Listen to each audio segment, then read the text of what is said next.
Welcome to the Play It Down Sports Podcast, episode number 3. We are your hosts, Scott and Tom. In this episode, we will be recapping the Travelers Championship from Fleetwood's pitch mark to his mental game to Keegan taking it down and to Russell Henley losing out on a possible playoff by one stroke after calling a penalty on himself on Friday afternoon. We will also be introducing a couple new segments, so enjoy that when they come up. And finally, we will look ahead at the Rocket Classic and Live Dallas. Yes, Live Golf makes an appearance on the podcast. As always, like, comment, and subscribe. Our socials will be listed in the description. Grab your beverage of choice, and let's get started. The Travelers Championship. First off, it was a pretty great watch on a Sunday afternoon. You had Scotty trying to get back into this thing, but just didn't make enough putts down the stretch. You had Henley lurking and Jason Day burning edges. If a couple of those fell, he could have easily gotten to minus 15. And this brings us to our first new segment, Birdie or Bogey. So let's discuss the 72nd hole. Okay. So the 72nd hole obviously had Keegan Bradley making a birdie, and Tommy Fleetwood, not only does he bogey 16, but he goes on and bogeys 18, and it's a two-stroke swing, and Keegan takes it down. What are you thinking? Yeah, so a couple of things about that ending, right? I think you and I were talking earlier about Russell Henley was in the middle of this too, and it looked like he was really out of it, and it was going to come down to Fleetwood versus Bradley. Henley then chips in, puts himself in a position to possibly tie. Fleetwood, fluffs two putts. I think you also noticed that, and a lot of people noticed that when he putted that last putt, it went over like a little pebble. It looked like he might have missed. It was a pebble and not a. They kept saying pitch mark. It looked like a little rock, didn't it? It looked like a little, We've seen enough of these golfers. I mean, they fix those pitch marks. Yeah. And he didn't fix anything. Yeah, I think he was at that point just wanted to get it, just hoped he could knock the ball in the hole and didn't really go through a process. And then, Keegan stole the tournament by just dropping a putt. He got to see the line and everything. Yeah. Everything worked for him. But I think the Henley story is the most interesting there because he wound up one stroke out behind Bradley, and it called himself for a stroke penalty on Friday. Yeah, his ball was on a. I forget which hole, but it was par 3. His ball was left on the hillside in the rough, and he believed he caused it to oscillate or move. No camera picked it up. No official picked it up. His playing partners didn't pick it up, and he called it on himself. Yeah, can we talk a little bit about the integrity and the character of what golf brings out in people, and kind of move to the other side of this, which is the cheating side of golf as well. Topic that I'm always very passionate about. So, by calling himself on that penalty, no one else saw it. No one, right? Again, he just basically thought that ball had moved. He felt that he needed to call himself on it. He was actually interviewed multiple times and said he just believed that he had been the one that caused that ball, and he thought he saw it move, and he called himself on it.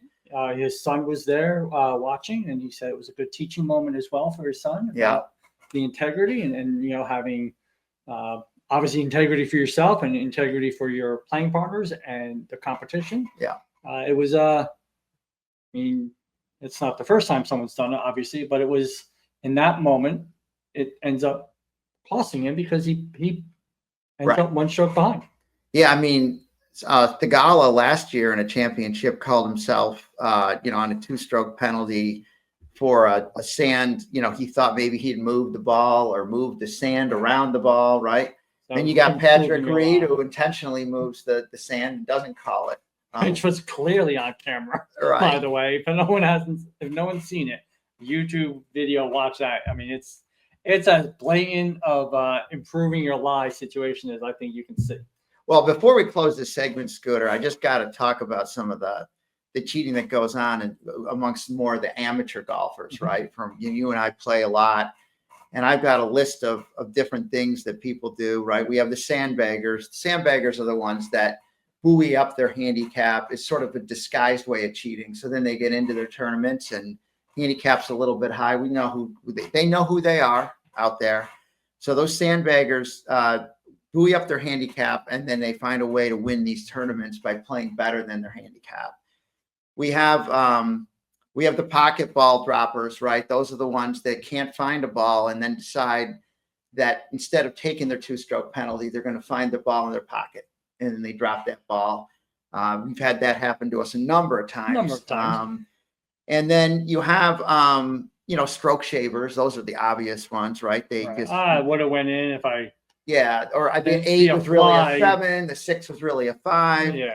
The rough fluffers, right? The wrong ball hitters who don't call themselves on it, right? They play a ball that's not theirs, and then the hole matters. They win the hole, and they just pretend that was their ball. Right. That's a common one. Ball marker adjusters. Those are the ones that they somehow find a way to put the ball down, the mark their ball, but when they replace the ball, it's always about an inch in front of the coin, and instead of putting it right behind the coin, they put it an inch in front, and it gives them a psychological advantage. Correct. More than anything else, right? We have the vanity handicappers. They're cheating really on their own partners in matches, right? I will never understand a vanity handicap. Right. I can't. Listen, do I think I should make every 4-foot putt 100%? Right. But I don't. Yeah. I don't even make a lot of 2 and 3 foot. Well, there is that as well. Right. But. And then the last one that is much more subtle are the sand gritters. And sometimes the sand's a little moist in the morning. You see, I've seen this a couple of times. Someone drag their club in the sand. It's like a rosin, right? Like the pitchers who cheat. So anyway, I think we can close this segment, but that the integrity of the game and the integrity and character of a person, I think, comes out on the golf course. And everybody probably at one point or another has been or stretched or unintentionally violated the rules of golf. But it really does show the character of a person when they're on the course and how they behave. Right, and you see it now in all these scramble events. Oh, the scramble events are my favorite. We're not They even come in at 14 or 15 under, and they're like, and how did they give themselves putts, take extra shots? It's we're not going to go into it because that's an endless discussion. Yeah. That. All right, let's move on. So we're going to move on. All right. A couple other interesting notes from the Travelers. On Sunday, the biggest mover of the day, clearly overcoming his fatigue, was JJ Spawn. He moved up 32 spots. So he had a heck of a final day. Scotty, Harry English, McElroy, Harry Hall, who went from an ambulance to the first tee on Saturday morning. He had 2 IVs, he had a stomach virus, and ended up going -5 on Sunday and making about $250,000. So he had a good payday for getting out of an ambulance. So it's kind of going into another new segment of ours, Golf Nerds, or stats segment. So a couple interesting stats from the Travelers. We have the driving distance, no big shock here. Rory had the longest drives. Driving accuracy, Aaron Ray again. He hits fairways. He's got to work on his approaches and his shots around the green. Right. That's where he's losing strokes, sadly. Your boy Ben Griffin. Yeah, I can't get enough of that guy. I keep fading him, and he keeps delivering, and it's going to continue. Yeah. And I mean, should we mention Justin Thomas, the 13th hole? Oh yeah. If you can try to YouTube it. It's he took a 9 on 13. Oh yeah.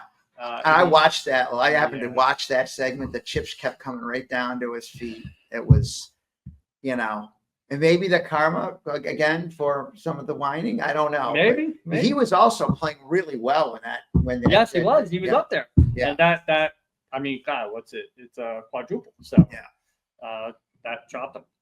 These were a couple of the pre-tournament bets that you had on in our last podcast. I was a little unprepared for my pre-tournament bets last week. You got some feedback on that too, didn't you? I got a little bit of feedback on that, and I will. I'll do better. So I do want to just comment on this. The winners up there. There was 3 other players that I had liked and mentioned on the podcast. Jordan Spieth was one of them. He wound up having to withdraw. He was, had great practice sessions according to him, and then he got on the range Thursday morning and his back tightened up and he had to withdraw about on the 13th hole. He just couldn't finish. The other 2 guys, Cam Young and Batia, I also had liked. They were kind of middling. Yeah, they didn't do a lot. They were just they made. But the Bradley, this is the second time he's won this. I didn't really like the odds, but with a good boost, I think I got him at about 38-1, and so it was a good payback. Yeah. I did do some in-play bets though, and overall, I had a very successful tournament. So my in-play, I took the round 2 leaders for Ben Griffin, Cam Young, and Keegan Bradley. They all lost round 2 leader.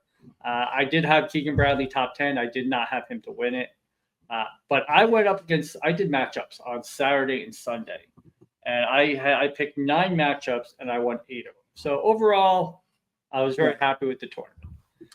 I think another thing about this is we can't really publish in-play bets right now. I mean, you could try to post them, but if there's golfers you like before a tournament, you don't get them in, and you may have a chance to get them in play, either in a match like this. Usually you get even money or a little something on who you might put in. You can parlay a couple of these types of bets, or you can just play for a winner, a top 5 in play. And you don't have to feel like you got to do it pre-flop. If you're on Instagram, though, follow us on Instagram. I do post some of the bets pre-flop, and I will try to do that more often. And you can play along with us. If you do have your own bet, please put it in the comments so we can call you out on the next one. I know at the U.S. Open, we had Bill Maroney. Sadly, he had Bryson as the top live player, and he didn't even make the cut. But no influence from you on that. No influence on me, but I did want to at least acknowledge Bill. So, Bill, thanks for the subscription and thanks for the follow. Okay, so that's kind of closes the book on the Travelers Championship.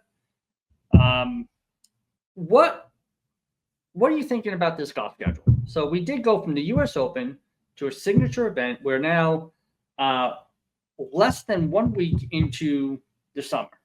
The summer's officially been going for 4 days as of today. Yep. And we are 3/4 of the way done with the majors. Right. And we are completely done with signature events. Yeah. Now, yes, the FedEx Cup playoffs are signature events as well, but there's a little bit of a gap here. What do you think the PGA was thinking there? I don't know. I don't really want to criticize it because I think that Travelers tournament is worthy of being an elevated event. Oh, clearly. I mean, they showed out. Right. And maybe the schedule could be adjusted so that you had one either after the Open or before. Maybe there was a previous one. They did seem to pile a lot of them up early in the year. Wasn't the Players always last? It used to be, I think it used to be an August one, but Yeah. they moved that a while back. And so now you're front loading, everything, it seems a little bit more, but you still have the Open in the middle of July, and then you do start the FedEx playoffs kind of early. Right. So you're really going to put a couple tournaments before the Open, a couple, maybe 1 or 2 after, and then you're going to get right into the playoffs because they have moved that up. It used to be that those were in September. Okay. So I don't know. It doesn't bother me too much, but I do take the point that the July golf seems like it's all about the Open and not a lot of other Correct. Big events. And it is interesting a little bit because obviously once September hits, you roll into the FedEx Cup fall events. Right. And that's when a lot of the, we'll call them the non-tour secured players try to earn their tour cards. Yes. Right. In the FedEx Cup fall. So maybe they should be hiring you as the next leader, the next guy in charge of the PGA. What's his name? He was in the NFL. Yeah. But live schedule, right? It's 14 events. They've only had 8, so there's still 6 more events. You have the majors. They seem to space themselves around the majors pretty well. And let's be honest, a lot of the people that did go to live did mention the schedule. Just it's an easier schedule. Something to be kind of in the back of your mind. It'll be interesting. They're doing a new, well, we don't have to go into it. Fall into the Rocket Classic, formerly known as the Rocket Mortgage. So the Rocket Classic is at Detroit, the Detroit Golf Club. It's a par 72, 7,370 yards. Last year's winner was Cam Davis, the Wesley Bryan, who I follow on YouTube, and I recommend everyone to follow the Bryan Bros. I'll even put their link in the description. They're a great follow. Good guys. Yep. Wesley actually played in this last year. He's currently suspended due to him participating in a so-called live event. You're just a bitter man. I'm a little bitter about that. He should not be suspended. But Wesley Bryan finished T67. He was actually up. He was top 20 until Sunday, and he shot a 77. But we don't have to worry about that right now. Who's scheduled to play the field's a little weak at the Rocket Classic. Well, it's not an elevated event, right? And you got a couple of withdrawals, right? I mean, one guy that I thought, we'll get to this in a minute, that I thought maybe has been struggling a little bit and kind of waffling is Tony Finau. He just happened to withdraw from this. I think he was down, I think before he withdrew, he was like a 40 to 45, 40 or 45 to 1. So he's really fallen off on the odds boards. He used to be a guy that, he would be down in an event like this, he'd be down in the teens. So they've got a few guys that Eric Cole's another one that plays in a lot of these non-elevated events. He withdrew. So some of these guys might be getting a little either tired or they might have some injuries, right? Well, again, it's been a grueling last month. Right. Because you've had 2 elevated events and a major, all squeezed in the last 4 weeks. Yeah. I think the highest ranked person in the OWGR that's playing in this is Morikawa. Yeah, and I think his odds are like at what, 12 to 1 or something like that, right? Yeah. 1,400. I have him at You got him at 14? Yeah. Okay. Now I can't lie, Bradley may be ranked higher today. I didn't get his up. I don't think he is. No. A couple of interesting stats from last year's Rocket Classic. The driving distance was gotten by Chris Goddard at 320 yards. He ended up, though, T67. So driving distance didn't really help him all that much. You had Ben Kohlers and Matt Kuchar at driving accuracy at 82.1. They both finished T25. And you had Batia and Dunlap for the best greens in regulation at 87.5. And Batia finished tied for second, and Dunlap finished tied for 10th. And Scooter, this is a course where long drivers benefit, good wedge players benefit, and obviously if you can close the deal with birdies and putts, right? It's going to be a tournament where probably north of 20 under wins it. There's going to be a lot of opportunity to make birdies, and guys that can get the ball out there inside 125 yards or 100 yards are probably going to do well here. I don't think the rough is as penal, and I think it's going to get back to the sort of the birdie fests that we saw earlier this year instead of Travelers with the wind and the way that course was laid out. It really cut the scores down quite a bit. Yeah. I mean, they still got to 15 under. It wasn't like it was super tough, but you had a lot of golfers. There was only a few golfers that were at that pace, right? So, and the course typically is a high teen winning course. I don't know. Should we get into who we kind of like and why in this? We can. Let me jump ahead a little bit. So here's some pairings we actually have. So there's pretty much, I can't lie, the pairings is a little interesting because there's really only 2 groups that I really found interesting. This is the top one for sure. Right? This is the first 4 groups that this little bunch here I thought was interesting. Obviously, you have Bradley, Morikawa, and Cantley. Yeah. And I have some matchup plays that I'll share with everyone later. Yeah. Highsmith again and Molinari with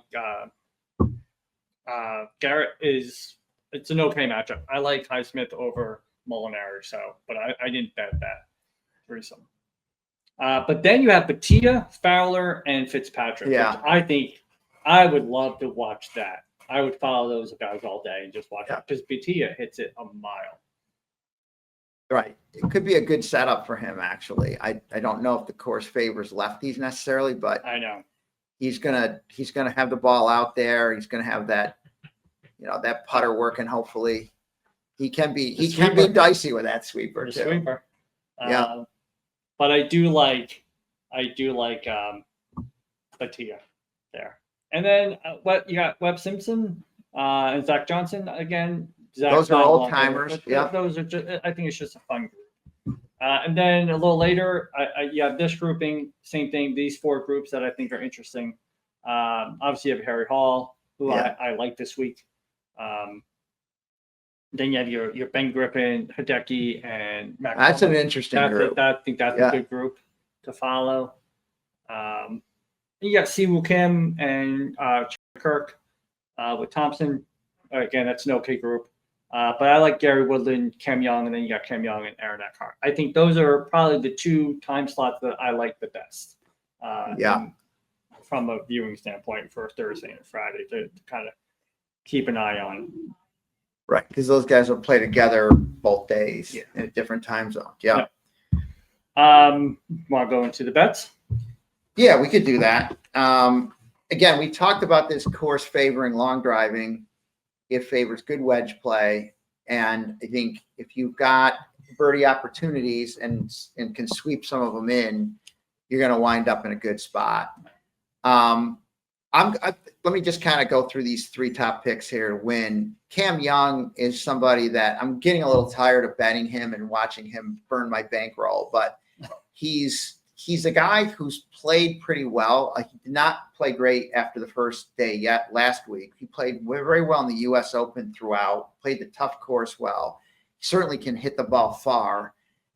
I feel like he's due to really put a tournament together. He may be someone too that, all these guys could be guys you'd play the first round leader on, right? Like they can get hot, but they may not be able to sustain it. But I'm taking a shot on these 3 as right now my official plays. Okay. Gracerman is a really good driver of the ball, and he's actually a very good putter. It's some of the stuff in between can sometimes get him in trouble.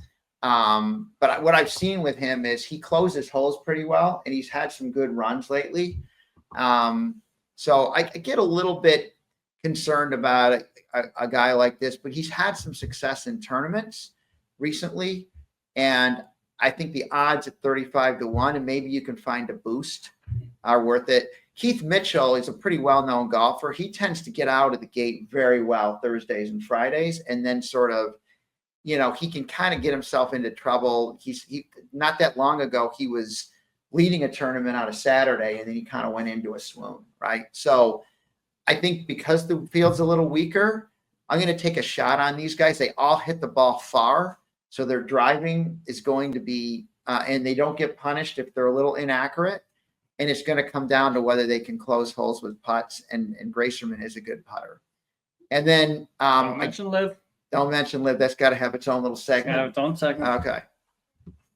So these are my pre-tournament bets. So I'm kind of into these matchups right now. So I'm betting some matchups. I have Morikawa over Bradley. I think Keegan's going to have some fatigue here after winning. Yeah. He's got to. So I don't like him the first day. I think Morikawa will. You're going against Cantley too, huh? I am. I'm taking Morikawa over both of them. And then I have Fitzpatrick over. I haven't been high on Fowler. I actually have Batia and Fitzpatrick beating him both. I think he'll come in last in that group. And then I have Cam Davis over Minwoo Lee. I think Minwoo Lee's just too. He's a great driver. He did well in this tournament, but you've got the 1 and 2 guys up there, don't you? Playing each other. Yeah. Yeah. Okay. And he does drive the ball well, so that might be a loss. But I still like Davis over both Clark and Minwoo Lee there. And then I have 3 winning bets. I have Akshay, who, all honestly, I just love Akshay. I love watching him play. He's a fun golfer to watch. I just like watching him play. Harry Hall, again, after last week, I think he's just I like how he's trending right now. So I took a flyer on him. And then obviously Morikawa is more, going with the chalk. He's the top rated guy. He's the top seeded guy. And I figured I'd just ride him at 12-1. Right. So those are our bets. I will post those onto Instagram as well. But now we're going to talk about Live Dallas. So Live Dallas is at the Maridoe Golf Club in Dallas, Texas. It was redesigned in 2008. It's a par 72, 7,800 yards. Yeah. And the owner, Albert Huddleston, wanted the setup for this tournament to be a U.S. Open setup. So we'll see if it holds up. The seventh hole is a par 5, 550. Doesn't seem too intimidating. However, there's water in front of the green, so you have to cover the water to get to the front of the green. If you're hitting a second shot with a long iron or something like that, the back of the green has one of the coolest things I've ever seen. They're called the eyebrows. They are long, thin bunkers. So if you roll off the back of the green and you go in the bunker, you only have about one. It's not a little church pewish almost. A little bit. Because you literally have 1.5 to maybe 2 yards, or you're going to be up against the back lip. And there's no way you're getting up and down. It's where you go from an eagle to a bogey like that. So I think this will be an interesting setup. Bryson is a member of Maridoe. He played with Tony Romo in his Break 50 challenge there, and they got the 50. They did not break it. Sebastian Munoz and Carlos Ortiz are also members. So it's kind of like a home field for a few of these guys. Yeah. So last year, the Maridoe hosted the team competition, which wasn't an individual stroke play competition. It was obviously a team competition. And Sebastian Munoz shot 64 there on Sunday. So, wow. It'll be interesting to see. The setup, they say, is harder this year. It's not as dried out. The rough is supposed to be a little bit more rough. You're making me think I might even have to watch a couple minutes of Live Golf. I'm telling you, it's 12 o'clock on Friday. Yeah. I know it's only 54 holes, but you know what? A broadcast is 5 hours long. Yeah. So 12 o'clock on Friday, 1 o'clock on Saturday and Sunday. Check Fox. I think it's on FS1 on Friday. It might be on Fox on Saturday. I don't know. But we can go back into some betting options for Live. So you like? I do. I always like. I have a soft spot for Hatton, right? And one of the reasons why, first of all, I thought he played a really strong U.S. Open, right? He had that. We talked about this on the podcast that he really struggled on that 17th hole, and it was the hole that some people were getting onto the green and having eagle opportunities, and he just got himself into some really bad spot off the tee and into that rough. So right up until then, he was live to win that tournament. Yep. And I feel like, and I think he's played a lot of, the Dallas golf is not foreign to him. So at 10-1, I felt like he was better than I saw Rahm was at like 4 or 5-1. It's tough because you have the top three, right? You have Rahm, Bryson, and Neiman. Yes. Neiman. And he's the fourth betting option. Hatton is. Right. You can bet them, but I mean, you're not getting it. I want some double digits. I thought when I saw this at 10, I said, let me throw.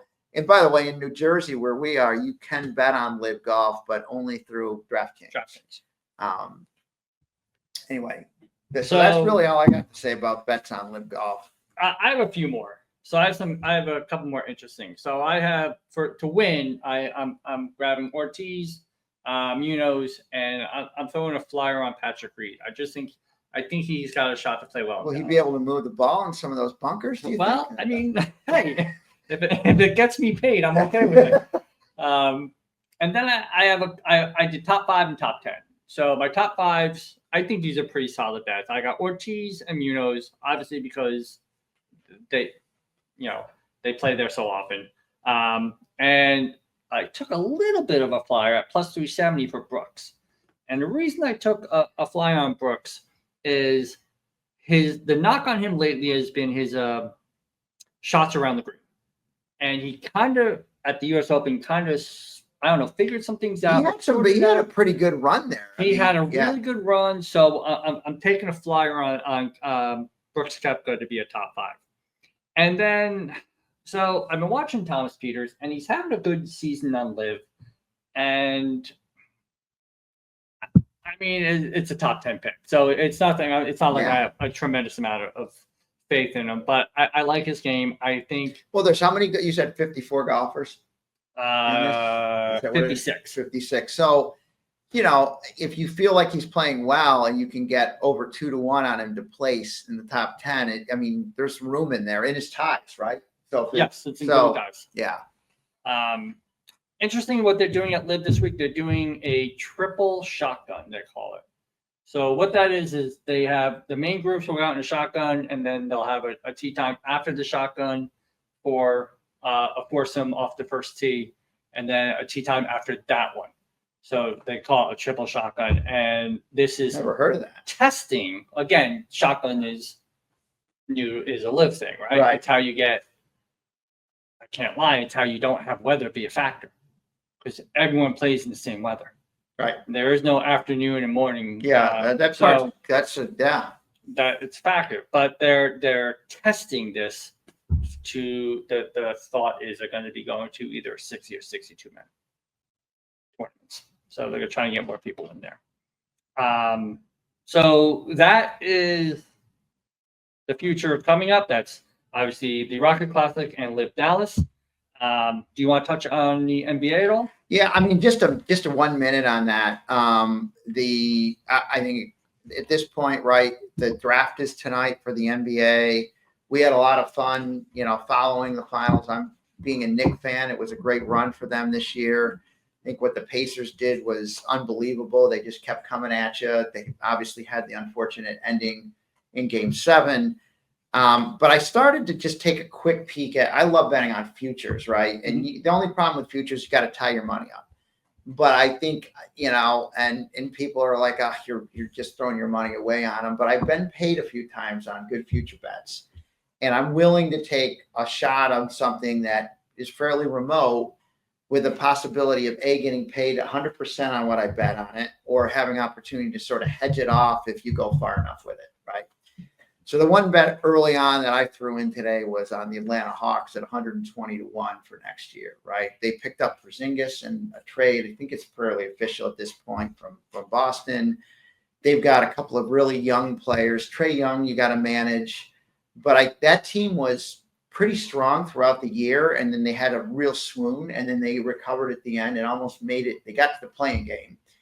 And I felt that team was was live to do damage early in the year, and then they never really quite got there. I think they're going to be even better next year. So I'd say if they can get in and get a decent seed in the East, and you give me 120-1, the Pacers are 80-1, and both teams are 22-1 to win the East. So my feeling was, let me take the longer odds on the championship. It's just a small pizza money bet for at 120-1.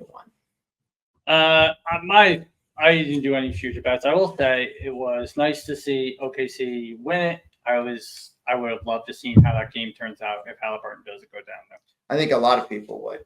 Just because I think it was going to be a really special game, but it wasn't. And OKC played great. They were 68-14 regular season. Yeah, They're the best team. They were the right? best team. They deserved it. Okay. Thank you for watching. This is episode 3. Please pay attention for episode 4. Where we recap the Rocket Classic as well as Live Dallas. Please subscribe, comment, and follow us on our socials, and we will see you soon. And watch that cheating on the golf course.